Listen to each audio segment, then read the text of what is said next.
Pada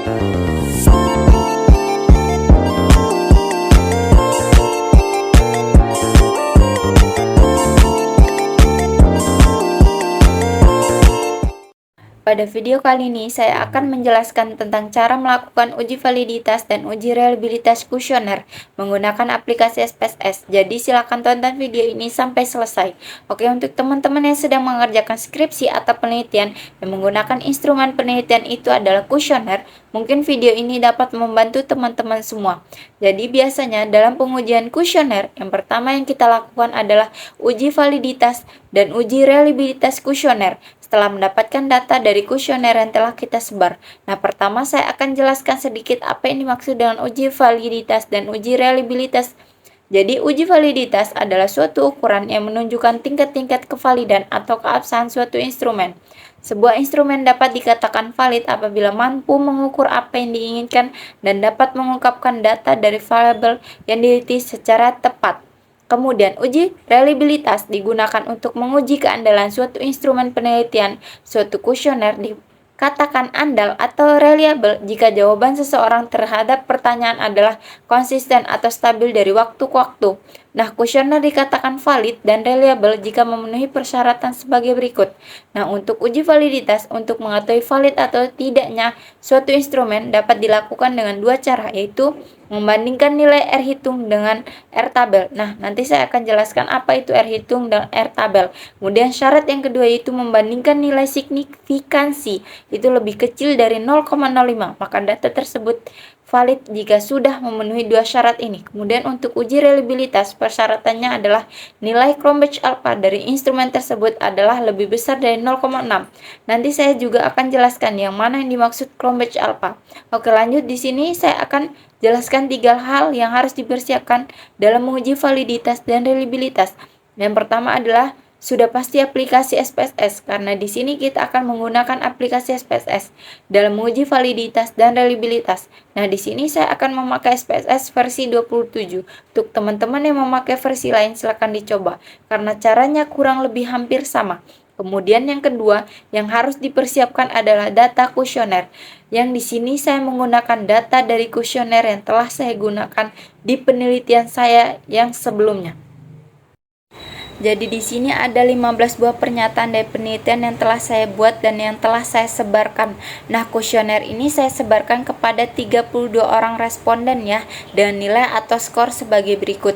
Jadi angka-angka ini adalah skor dari masing-masing pernyataan pada masing-masing responden yang telah saya berikan kuesioner. Oke, kemudian hal yang ketiga yang harus kita persiapkan dalam melakukan uji validitas dan reliabilitas adalah tabel nilai R product moment. Seperti ini ya. Jadi nanti kita akan gunakan sebagai pembanding dalam memenuhi persyaratan dalam uji validitas. Jadi tadi sudah saya jelaskan dalam uji validitas kita akan membandingkan nilai R hitung dan juga nilai R tabel. Jadi ini yang dimaksud dengan R tabel. Nanti kita akan cari nilai R hitungnya. Oke, tanpa berlama-lama ini akan saya langsung jelaskan bagaimana cara melakukan uji validitas dan reliabilitasnya. Nah, silakan teman-teman ikuti langkah-langkahnya dengan benar. Yang pertama kita buka aplikasi SPSS kita. Nah, untuk yang pertama kali membuka SPSS akan muncul halaman seperti ini ya. Ini kita close aja. Oke, ini adalah tampilan awal dari aplikasi SPSS. Jadi ini mirip dengan Microsoft Excel ya. Oke, kemudian kita buka data kuesioner yang telah kita buat di Microsoft Excel. Di sini yang pertama kali akan kita lakukan adalah melakukan input data. Nah, caranya kita blok pada bagian skor-skor ini. Pada rekapitulasi kuesioner ini kita blok, kita seret sampai nilai totalnya. Kita blok semua sampai bawah, sampai terblok semua. Jadi yang kita blok hanyalah angka-angkanya saja. Tidak perlu nomor respondennya.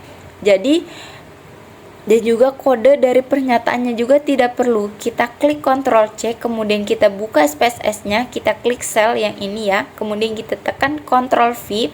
Nah, maka datanya sudah masuk dari Excel ke SPSS. Nah, ini kemudian kita lihat di sini judul masing-masingnya, tabelnya masih var 001 dan seterusnya. Jadi ini mungkin akan membuat kita kebingungan karena judulnya terlalu panjang. Kita akan ubah ini dengan cara kita pilih variabel view pada bagian bawah ini. Di sini kita bisa mengubah nama dari masing-masing tabelnya itu. Kita bisa klik 2 kali seperti ini, kemudian kita klik satu per satu. Atau jika pernyataan teman-teman itu ada banyak, pasti akan memakan banyak waktu lama.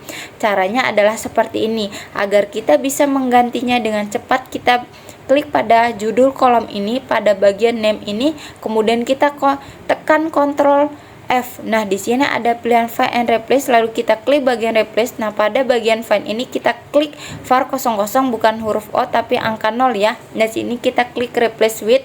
Nah, di sini kita akan ganti tulisan var ini menjadi P yang sesuai dengan kode Excel kita agar tidak kebingungan nanti. P ini disingkat dari pernyataan, kemudian kita pilih replace all, kemudian close.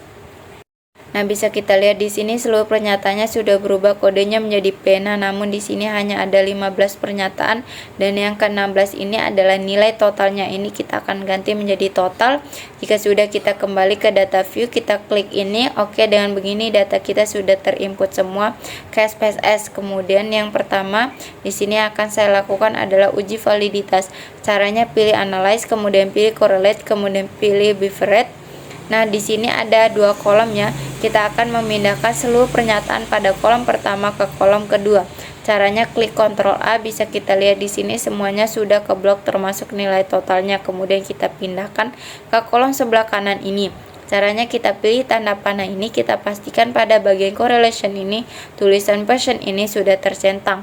Lalu kita klik OK. Nah, secara otomatis akan keluar hasil dari uji validitas yang telah kita lakukan. Bisa kita cek di sini ada P1 sampai P15 dan juga nilai totalnya. Kemudian di sini ada tulisan percent correlation. Nah, percent correlation ini adalah nilai R hitungnya yang akan kita bandingkan dengan R tabel yang tadi. Kemudian sig ini adalah nilai signifikannya yang juga akan kita bandingkan dengan persyaratan kita di awal tadi. Oke, langsung aja yang pertama kita gunakan cara 1 dengan membandingkan nilai R hitung dengan R tabel. Ini bisa kita lihat pada bagian ini ada angka titik 826 yang berarti 0,826.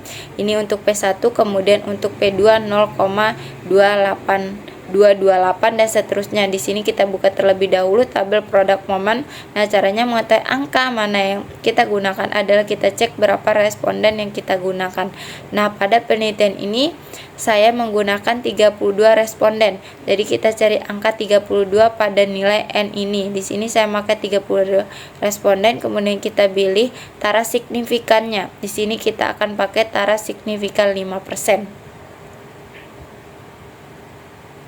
Jadi angkanya adalah 0,349. 0,349 ini akan kita bandingkan dengan angka di SPSS tadi.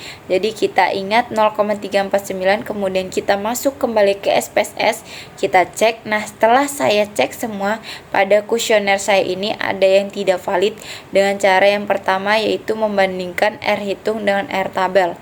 Nah, kemudian cara yang kedua adalah kita bandingkan nilai signifikansinya dengan persyaratan tadi. Jadi kita tadi adalah nilai signifikansinya harus lebih kecil dari 0,05, maka data akan disebut valid. Nah, kemudian kita cek satu per satu di nilai sig ini. Kita cek lagi. Nah, setelah saya mengecek jika seluruh pernyataan dalam kuesioner ini belum disebut valid, maka kita mengubahnya terlebih dahulu agar bisa kita melanjutkan ke uji reliabilitas. Oke, di sini kita keluar dari aplikasi SPSS terlebih dahulu, kemudian kita masuk kembali ke aplikasi SPS-nya. Setelah masuk ke aplikasinya, kita bisa lakukan seperti sebelumnya. Lalu ini saya sudah membuat data yang validnya saja. Jadi data yang tidak valid kita bisa hapus. Jadi butir pernyataan yang validnya itu hanya ada 9 butir. Di sini kita bisa lihat, di sini saya sudah membuat data rangkuman tabel yang mana yang sudah valid dan yang mana yang belum valid. Jadi di sini teman-teman bisa lihat pernyataan nomor berapa saja yang sudah valid.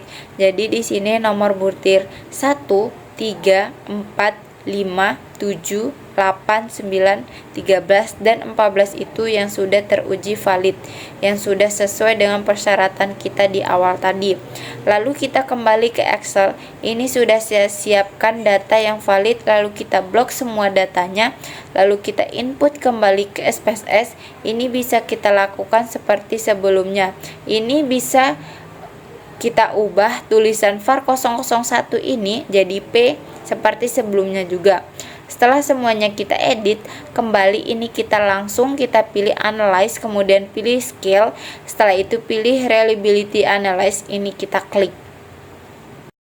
Nah, akan muncul dua kolom seperti ini. Di sini ada kolom items dan rating seperti ini. Kita pindahkan item ini ke kanan, kedua kolom items dan rating ini. Kemudian item total ini tidak ikut ke kanan, jadi hanya ada 9 item pernyataan saja. Ctrl A, kemudian kita tekan dan tahan tombol Ctrl, lalu kita klik pada bagian total ini, maka yang terpilih hanyalah 9 item saja tanpa nilai totalnya. Kemudian klik tanda panah, lalu kita pilih bagian statistik, lalu kita centang bagian scale if item delete, lalu klik continue. Nah, pada bagian model kita pastikan sudah memilih alpha, lalu klik OK. Nah, ini juga sudah keluar output dari uji reliabilitas yang telah kita lakukan. Kembali kita cek persyaratannya adalah suatu instrumen atau kuesioner dikatakan valid jika nilai Cronbach alphanya itu lebih besar dari 0,6. Oke, bisa kita lihat di sini ada tulisan reliability statistik. Nah, di sini ada nilai Cronbach alpha. Ini adalah alpha yang akan kita bandingkan dengan persyaratan tadi, dan juga end of item ini adalah 9 item pernyataan yang telah kita uji kevalidannya. Jadi untuk 9 pernyataan ini nilai Cronbach alphanya adalah 0,741. Nah, 0,741 itu sudah pasti lebih besar dari 0,6, yang berarti kuesioner yang kita buat telah dikatakan reliable. Dengan demikian, kita sudah menyelesaikan uji validitas dan reliabilitas kuesioner menggunakan aplikasi SPSS. Baik, segitu saja penjelasan dari saya. Semoga dapat membantu teman-teman semua. Sekian, terima kasih.